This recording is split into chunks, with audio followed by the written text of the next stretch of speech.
Don't you have a girlfriend or something, Mr. Handsome winemaker in Tuscany? Most of the men here are handsome winemakers. Oh. I'm unlucky in love. Probably end up alone. Why's that? Always fall for the wrong girl. Yeah. After a day under the Tuscan sun, Anna starts to fall for the brother of the man she's posing to be engaged to in the romantic comedy, You, Me, and Tuscany. All right, Brad, romantic comedies. Now, I have to say this, I'm not the biggest fan of that genre. I didn't realize they still made them. I know, right? Yeah, that came out theatrically. Yeah, you know, outside of This anything isn't that's Peacock streaming. streaming? No. Sometimes it feels like it probably fits that a little better, but you know, I mean, but yeah, I'm not the biggest fan of romantic comedies. One of my favorite romantic comedies, and I've said this before I even saw this movie, and I've always said this, is one from the 90s, 95, was The Silence of the Lambs. no, it's While You Were Sleeping with Bill Pullman and Sandra Bullock. That's a good one. And this movie kind of has a similar story with a different backdrop.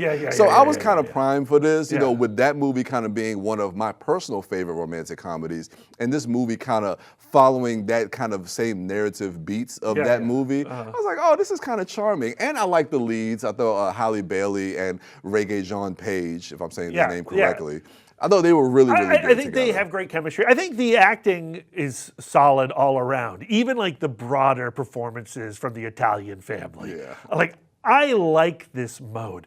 This movie is almost a musical, Bryan. If they broke out into song, I think I would have loved You, Me, and Tuscany. Like, that's the level of like melodrama and performance that we're dealing with here. Like, it's rom-com performance heightened even more, with a very silly setup of, you know, a lot of manipulation happening to bring these characters together. I like that Halle Bailey is, Holly Bailey, you know, a complicated person. Right? Yeah. She, you know, she kind of has this whole kind of poser thing, which they kind of set up in the beginning in the very first scene. Yeah, like her morality is like a little in question, right? Like there's a little electricity to the decisions that she's making, and I like that. And I like how they set her up. And she's at a low point in her life, and then she meets this handsome Italian man in a bar in New York City, and they strike up a nice conversation. Things heat up. He has jet lag. He falls asleep. Are you kidding me? Give me a break. What's happening there? But anyway, he has to fall asleep. And then she uses that as a way to get herself to Italy, blah, blah, blah, blah. A, B, C, E, F, G. Yeah. I mean, the forward momentum to get her to the... And then there's this cabbie character who drives a coochie. What? I actually like that running joke. It wasn't good, but... All right. But that is one magical character. She meets him at the bus stop, and then he... Usually, like, those side characters that have those very broad performances like that, they feel like, well, they are caricatures. But for whatever reason, I liked it. Maybe because it fit the setting. I enjoyed it. And it fit the tone, right? Like, yes. So, like, Yeah. But so much of this movie, Bryan, is done through ADR, additional dialogue recording. There are these sequences where they're in the car, and so much plot and character is being told while the camera is nowhere near the mouths of these characters. And like that ADR, which seems to come not from the source in the frame, it comes from beyond. It just feels so uncomfortable to me and cringy. Does it, like, detached? Yeah, it feels detached. It feels detached from the thing I'm watching. It's like audio commentary. Like, there's so much ADR going on in this movie. And I think one of the problems is when I pick up on something like that, I then like narrow my focus into that aspect alone. And then I just stop and I'm pulled out of the movie and I just look at every ADR sequence. And it was driving me crazy watching You, Me, and Tuscany. It's interesting because I didn't pick up on that, and I don't know even if I did pick up on the ADR, because the ADR can be distracting, but the fact that I wasn't able to really pick up on that, it didn't really like deter my enjoyment of the film. And again, it's not, like I said, I mean, I can't really argue that point, because I'm thinking about the movie now, and I can't really pick up where they might have done ADR that probably would have distracted me from. Scene, Bryan. I know, but I do know that there were a lot of wide shots of the vistas of the vineyards and stuff like that. Even the shots of New York City are gorgeous in this film. Yeah, they really are.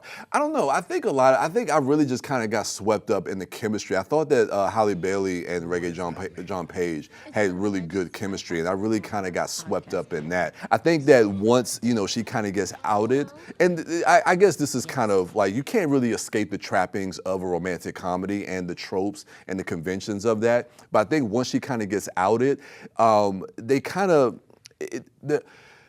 what am I trying to say? It's like they let her off the hook a little too easily. This family, very forgiving. Very, very forgiving, yeah. They let her off the hook a little too easily. When Nana comes to the bus stop, give me a break. Yeah, so I'm just like, okay. But she's a great chef, right? She makes them grits. Yeah.